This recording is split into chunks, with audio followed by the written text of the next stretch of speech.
I am the fourth and youngest child, and if my brothers are listening, also the tallest, smartest, and best-looking fourth child, born to Southern racists in rural Kentucky. They were not the mean kind of racists who displayed Confederate flags and salted their daily speech with insulting references to race, but they were the descendants of rural Southern slave owners who, though they were certainly church-going folk, had still inherited a belief from their environment that the races had different places to hold in society. They were George Wallace supporting Democrats, which is, racism with a certain swagger to it. When my mother died 15 years ago, the pastor of their home church had really only known her as a sick old woman, and I just couldn't sit through the classic sick old woman funeral. So I took the task on myself to preach the eulogy at my mother's funeral. When Mother died, I drove to the Gethsemane Monastery in Kentucky, which was and honestly still is my safe place. Unlike those families that tell funny stories and share loving memories at a funeral, I can honestly say that I have no memory of my mother ever laughing. And this photo from their post-war marriage shows her with more of a smile than I ever saw in person. Born into the most harsh of economic depressions and surviving a war that did include fear of invasion on both our east and west coast, life for my very Puritan parents was a challenge to be met, not much of a journey to be enjoyed. But I remember my visits to her Appalachian home. When she was born, the water came from a well in the backyard, which was suspiciously close to the outhouse, which was the only restroom in their home. The house was heated with wood-burning stoves. It was lit by oil lanterns. So I realized at that time that my mother had lived through the birthing of the modern world. Though electricity may have been harnessed, cars invented, and airplanes in use elsewhere, none of that had shown up in Appalachia in 1919 when she was born. My mother saw the introduction of indoor plumbing, of electric lights, of gas-powered transportation, telephones, radios, the invention of the television. I personally gave her her first cell phone that she never learned how to use. My oldest brother gave her her first computer on which she learned to play solitaire. My parents were educated in one-room schoolhouses, and if they ever read a book, I didn't see it, not even the books that I wrote while they were still living. They did attend my doctoral graduation at Vanderbilt in 1989, but they never asked what I had studied. They didn't ask what topic the dissertation was on, nor did they ever have the courage to ask why I kept disappearing to Catholic monasteries for weeks at a time for several years. But walking through the forest on the grounds of the Gethsemane Monastery, thinking about my mother's life, I remembered one summer before we got air conditioning. Mom would drop me and my brother Billy off at the community pool while she went to work as the church's secretary. We could escape the summer heat at the pool until she got off at 4 o'clock. But one day when she arrived, unbeknownst to her, the pool had been integrated, and Billy and I had been swimming all day with black people. She showed her most unsavory side that day, hysterically yelling at us as she drove us home and insisting that we get in the bathtub and scrub ourselves of any dangerous germs we might have picked up in the pool from those people. But it was still summer, and our house still wasn't air conditioned. So it only took a couple of days before she was taking me and Billy back to the swimming pool. I don't know if she talked to our minister about it or whether she had to dig deep down into her own soul to figure it out. But that barrier that had stood for her entire life between Southern blacks and Southern whites was breaking down. She had to send us to schools that were newly integrated. I was just 11 years old, and though integration was certainly awkward in my school, it was not violent, as it sometimes was for my older siblings who were in high school. I know it all scared her. I know she didn't like it, but in her bowels, in her gut, she had to make integration work in Glasgow, Kentucky. The sons of local farmhands joined our Little League baseball teams and became our friends. And somehow my parents knew not to say what they were thinking. When my then wife and I decided to adopt interracially, I had to break the news to them carefully. It had not gone well when we told my in-laws, and so when we came to Glasgow, I set the stage. I told my folks, we are about to tell you the best news of our lives. And before I do, you have to understand that I'm going to remember how you react for the rest of my life. And whatever you say now will determine what our relationship will be in the future. They both had to walk out of the room and compose themselves before they said the wrong things. And though their best efforts would seem pretty tepid to most of you, I knew that it came hard for them. They were always kind to their only brown granddaughter, though I never asked them to babysit, and they sure never offered. And I know that when we visited, that her pictures were kept in a drawer and just pulled out just before our arrival and set up in front of their other grandchildren. But folks, just like they say in AA, sometimes you have to fake it to make it. I knew they were faking it, but I was glad they were putting in some effort. Still, I can remember there were some memorable moments of breakthrough. I was home in 1984 and watched the Democratic primary debate with my parents. And near the end, my father said, with a certain telltale surprise in his voice, "You know, I think that Jesse Jackson's the smartest one of the bunch." Now, I voted for Jesse Jackson that year. I didn't have the courage to ask my folks if they had been able to break through the color line and vote for the best candidate rather than the best white candidate. But I knew that they knew.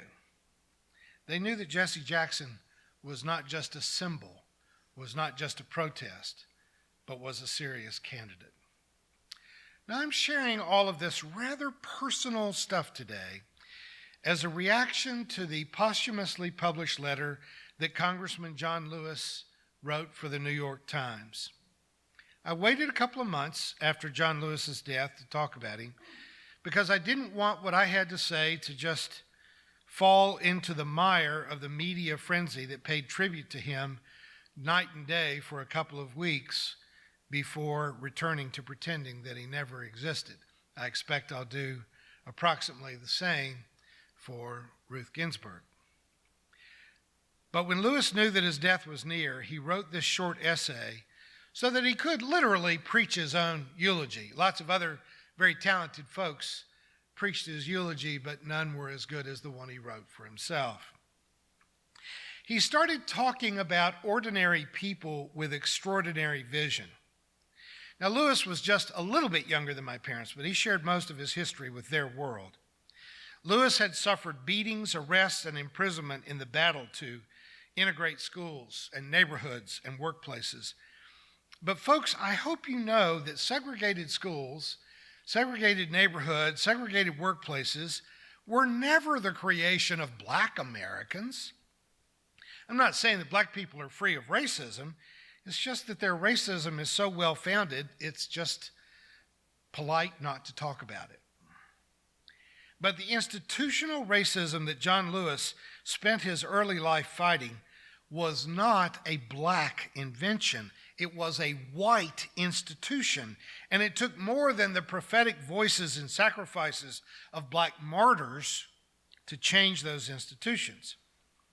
When I delivered my mother's eulogy, I talked about how she had helped to give birth to the modern world, not just in transitioning into the technology related to electricity and television and telephones, but by embodying the movement from racial segregation into racial integration. The civil rights movement was ushered into America on the voices of prophets like Martin Luther King Jr., Malcolm X, Rosa Parks, Ralph Bunche, Jesse Jackson, and certainly John Lewis.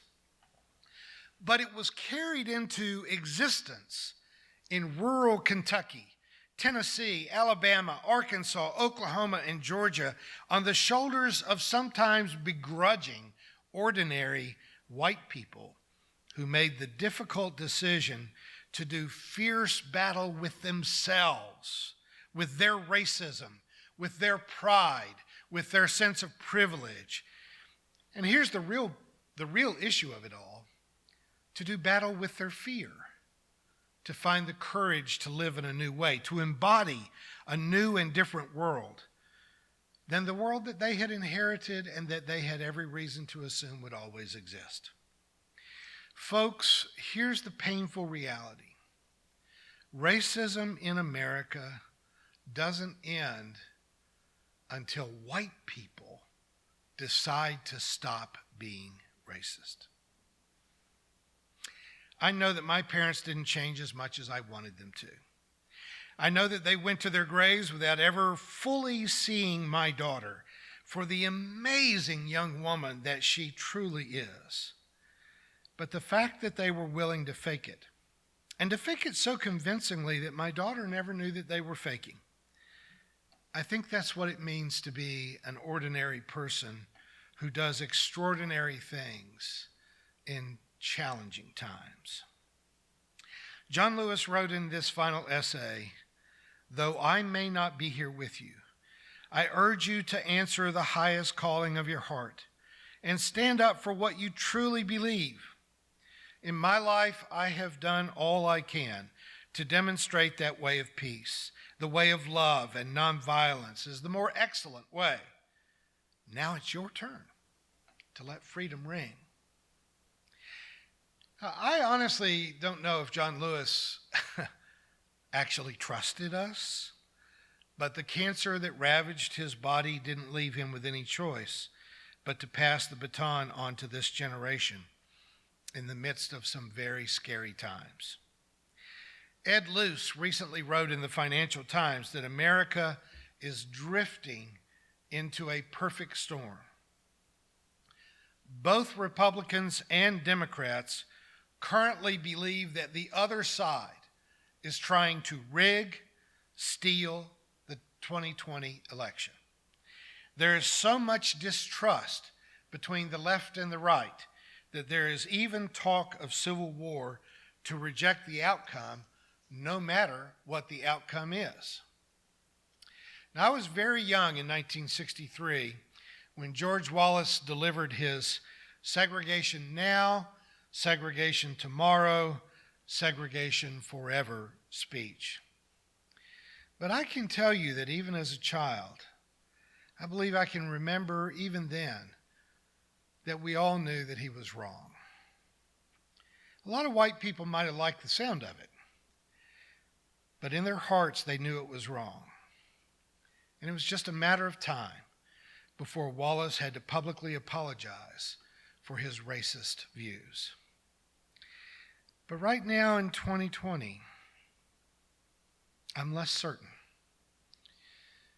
The polarization of America's culture is now so deep, so fierce, so dark, that I'm not sure that there is any light breaking into large factions of America's bank account of racism, of tribalism, of sectarianism.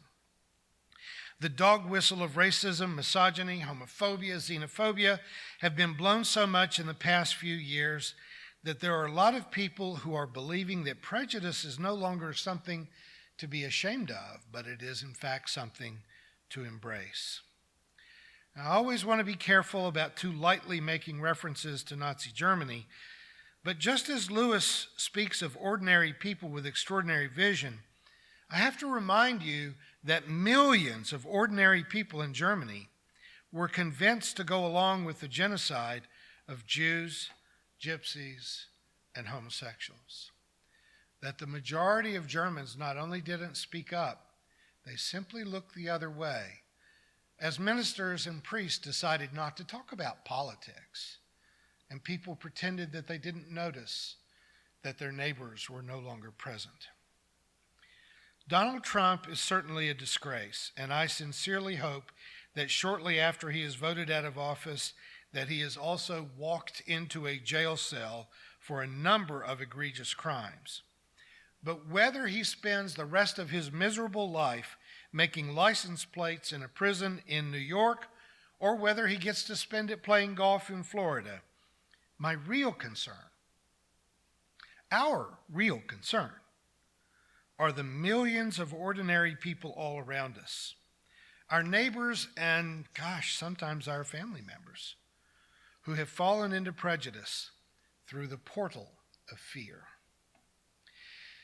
John Lewis concludes his final essay saying, "When historians pick up their pens to write the story of the 21st century, let them say that it was your generation who laid down the heavy burden of hate at last, and that peace finally triumphed over violence, aggression, and war." John Lewis isn't necessarily expecting all of us to be social prophets, not to take a baton to the skull the way he did on the Edmund Pettus Bridge, or even to be locked up in our local Greene County jail. We don't have to become famous. We don't have to run for Congress. We don't have to become martyrs. But we cannot be afraid to get into what he called good trouble. Only dead fish always swim with the stream. You've got to be willing to swim against the current. We absolutely must be among the ordinary people who do not give in to the seduction of prejudice, blaming our woes on those that we have defined as being somehow different from us. Now, I don't think Ed Luce was being especially alarmist when he said that America is drifting into a perfect storm. I think we are. I think we're on the threshold of a dangerous election that will be followed by a period of dramatic conflict. But change is going to come. It's overdue. Whether they are willing to admit it or not, we cannot tolerate another generation of police shooting unarmed black men in the back and walking away without criminal charges.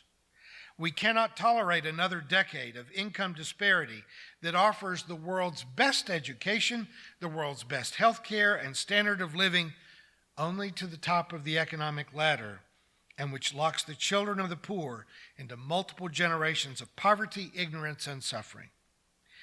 There are a lot of ordinary people around us right now who are acting like they are extraordinarily stupid and possibly even terribly evil. I just want to tell you that I don't think they have to be that way. I don't think they have to be either permanently stupid or evil. I want to tell you that even they can do the right thing. They can come along. They can be a part of the solution. I know because I have seen it happen in my own family. I know because my racist parents were two of those people who started to get it right after generations of getting it wrong. If they were alive right now, they would be 100 years old. My dad, however, lived long enough to vote for Barack Obama in 2008. And that was not a small thing. You should not give up hope on the ordinary people who can carry the next decade of change on their own shoulders, even if it feels to them like a punch in the gut. They can do it. They can feel their way into what John Lewis invited them into, a century when they can lay down the heavy burden of hate and usher in a century of peace.